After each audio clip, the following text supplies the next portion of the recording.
یعنی کہ 1400 سال میں یہ طریقہ کسی نے نہیں اپنایا جو آج موصوف کہہ رہے ہیں. اور وہ نحمد و نصلی علی رسولہ الکریم، اما بعد. نماز کے بارے میں دو اہم مسئلے ہیں، یہ سوال پوچھا گیا ہے. سب سے پہلا مسئلہ یہ ہے کہ نماز کے دوران ہاتھوں کو کس طرح باندھا جائے، کس طرح باندھا جائے. دوسرا مسئلہ یہ ہے کہ ہاتھوں کو کہاں رکھا جائے. پہلا مسئلہ اس کے حوالے سے اگر آپ نے سنا ہو، اور 0 نمبر حدیث ہے انٹرنیشنل نمبرنگ کے مطابق، الموطا امام مالک میں بھی موجود ہے، اور امام مالک سے امام بخاری نے لی ہے 2 واسطوں سے، کہ سہل بن سعد السعدی کہتے ہیں کہ نبی علیہ السلام کے مبارک زمانے میں ہمیں حکم دیا جاتا تھا کہ ہم اپنا دایاں ہاتھ بائیں زرہ پہ رکھیں. یہ بخاری کا جو ہے حوالہ دے کر جو ہے اس سے یہ ثابت کرنا چاہ رہے ہیں کہ ہاتھوں کو اس طرح باندھا جائے. یعنی کہ آپ حیران ہو جائیں گے کہ 1400 سال میں یہ طریقہ کسی نے ابھی تک اپنایا ہی نہیں، جو یہ مرزا لے کر آیا، یہ انجینئر لے کر آیا. تو جب آپ انجینئر سے، ڈاکٹر سے، پلمبر سے دین سیکھو گے تو پھر اس کا یہی حال ہوگا. یہ ابھی بخاری کا جو ہے نام دے کر لوگوں کو اس کا جو ہے حوالہ دے کر لوگوں کو دھوکہ دے رہے ہیں. یہ بخاری ہے جلد نمبر 1 اور باب وضع الیمنى علی الیسری فی الصلاۃ، یہ حدیث نمبر ہے 740. اب یہاں پر آپ دیکھیں کہ ان یضع الرجل ید الیمنى علی ذراعہ الیسری فی الصلاۃ. اب یہ کہہ رہے ہیں ذراع کس کو کہتے ہیں؟ ذراع کہتے ہیں کونی سے لے کر یہ بیچ کے انگلی تک، یہ پورے کو ذراع کہتے ہیں.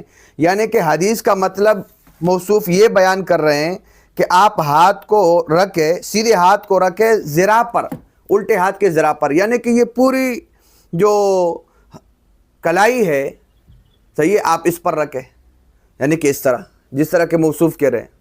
بھئی یہ طریقہ کہاں سے آپ لے کر آئے؟ یہ مطلب ہی نہیں ہے اس کا. آپ جو ہے یہی ہوتا ہے نا کہ ایک چیز کو دیکھ لینا اور 100 چیزوں کو چھوڑ دینا.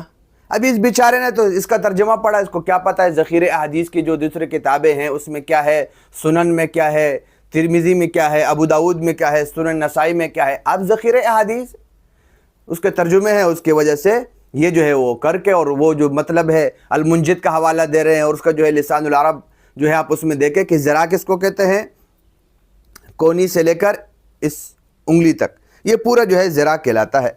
اب اس میں آپ ذرا اندازہ کریں، میں آپ کے سامنے پیش کرتا ہوں کہ اس کا جو ہے مطلب کیا ہے. یہ ہے سنن نسائی جلد نمبر 1. آپ اندازہ کریں، یہ وائل بن حجر رضی اللہ تعالیٰ عنہ کی روایت ہے، اور صفحہ نمبر 155 حدیث نمبر 889. یہ کہتے ہیں کہ ثم وضع یدہ الیمنى علی کفہ الیسری والرسغ والساعد. یہ اللہ کے رسول صلی اللہ علیہ وسلم کے نماز کا جو ہے طریقہ وہ بیان کر رہے ہیں کہ آپ نے یہ کیا، پھر کہتے ہیں ثم وضع یدہ الیمنى، پھر آپ نے سیدھے ہاتھ کو رکھا علی کفہ. اصل میں کچھ لفظوں کے معنی آپ سمجھ لیں. کف کہتے ہیں ہتھیلی کو، کف کہتے ہیں اس ہتھیلی کو، یہ کف ہے. اور دوسرا لفظ یہاں پر کیا ہے، رسغ. رسغ کہتے ہیں گٹا، یہ جو ہے یہ جو جوڑ ہے اس کو گٹا کہتے ہیں. والساعد اس کو کہتے ہیں یہ کلائی، یہ جو ہے یہ ساعد کہلاتا ہے. اب یہاں پر تینوں لفظ آئے حدیث میں. وائل بن حجر رضی اللہ تعالیٰ فرماتے ہیں کہ کس طرح ہوا، ثم وضع یدہ الیمنى علی کفہ الیسری والرسغ والساعد، کہ آپ نے رکھا دائیں ہاتھ کو یعنی سیدھے ہاتھ کو بائیں ہاتھ کے ہتھیلی پر، یہ آ گیا ہتھیلی، اور رسغ گٹا یہ آ گیا، اور ساعد اور یہ جو ہے کلائی. اب یہ جو طریقہ ہے اس میں یہ تینوں باتیں آ گئی. اور یہ جو مرزا بیان کر رہا ہے، اب یہ کہہ رہے ہیں یہ کون سا طریقہ آپ بیان کر رہے ہیں؟ اگر یہ بات مان لی جائے جو بخاری کے روایت سے انہوں نے سمجھی ہے تو یہ تو حدیث کے بھی خلاف ہے. صحیح ہے، یعنی کہ نقل کے بھی خلاف ہے اور عقل کے بھی خلاف ہے، اور تواتر عملی کے ساتھ جو نماز چلا ہوا آ رہا ہے 1400 سال سے اس کے بھی خلاف ہے. یعنی کہ 1400 سال میں یہ طریقہ کسی نے نہیں اپنایا جو آج موصوف کہہ رہے ہیں. اور وہ کس طرح خلاف ہے؟ سب سے پہلی بات دیکھیں، یہاں پر یہ کہا کہ دایاں ہاتھ کو بائیں ہاتھ کے ذرا پر رکھے، ہاتھ کا کہا گیا، ہاتھ تو اس کو کہتے ہیں، اور یہ جو موصوف اختیار کرتے ہیں، جس طرح ہم نے کہا نا ذرا کہتے ہیں کونی سے لے کر بیچ والے انگلی تک، یہ پورا ذرا کہلاتا ہے. تو یعنی کہ اس صورت میں یہ جو موصوف کہہ رہے ہیں تو یہ تو ذرا کا ذرا پر ہونا لازم ہے. دیکھو اس طرح جو موصوف رکھ رہے ہیں تو یہ بھی ذرا ہے، یہ بھی ذرا ہے، تو یہ تو ذرا کے ذرا پر ہونا لازم آ گیا.